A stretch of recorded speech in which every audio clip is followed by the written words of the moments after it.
When I heard my niece Clara was getting engaged, I felt like the world suddenly became brighter.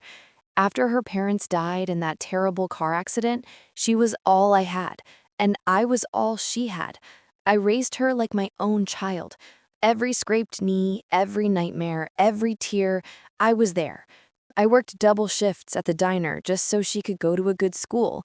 I wore old shoes so she could wear new ones. When she got sick, I sat beside her bed all night, holding her hand and whispering stories until she fell asleep. So when she called me one evening, her voice trembling with excitement, saying, "Auntie, I met someone. I think he's the one," I cried. Real tears, tears of joy, because I had prayed for that day, for her to find someone who would love her as fiercely as I did. Over the next few months, I helped her plan everything. We went shopping for dresses together. She tried on a dozen white gowns in front of me, twirling and laughing like a little girl again. When she couldn't afford the deposit on the wedding venue, I quietly covered it. I even gave her my mother's gold bracelet, the only thing of real value I owned, to wear on her special day. She hugged me and said, "You're my real mom." I believed her. Then, one morning, I woke up to a notification on my phone. I wasn't prepared for what I saw. There it was.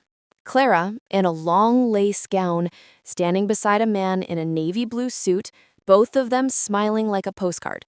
Behind them stood his family, her friends, a small crowd.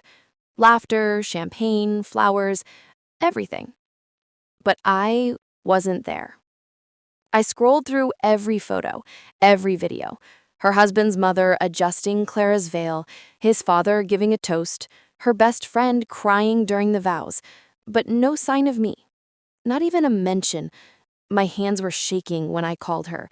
I didn't even know what I would say. She answered cheerfully, "Hi, Auntie," as if nothing had happened. I tried to keep my voice steady. "Clara," I said, "when did you get married?"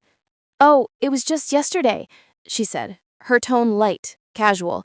"It was really small, just family only." Family only. For a moment, I couldn't breathe. Family only?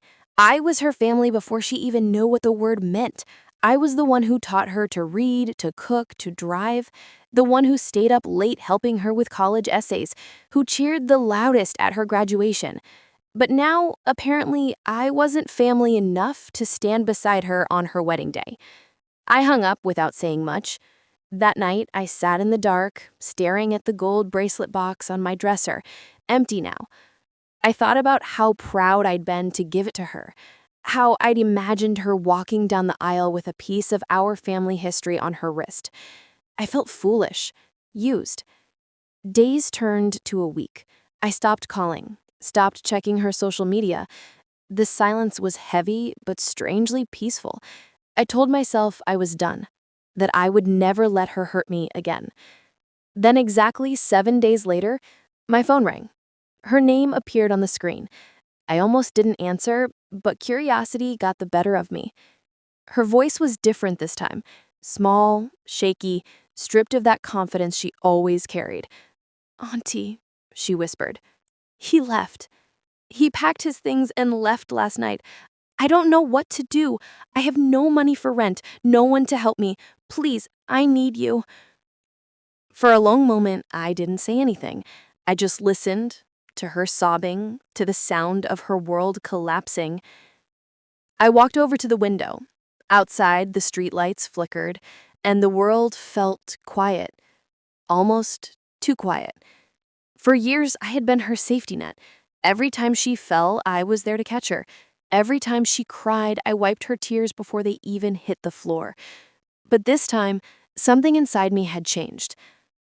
"Clara," I said softly, "didn't you tell me the wedding was family only?"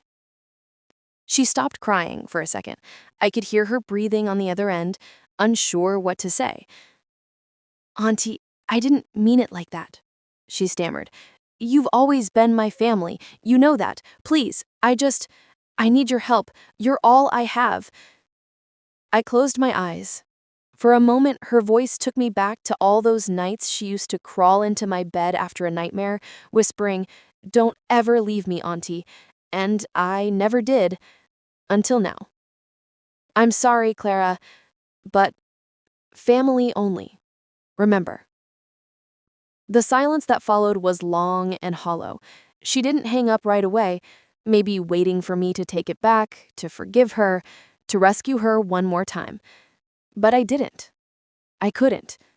Because I finally understood that love without respect is just servitude. For years, I had been her shelter, her comfort, her safety. But she never saw me as home, only as convenience. And for the first time in my life, I chose myself.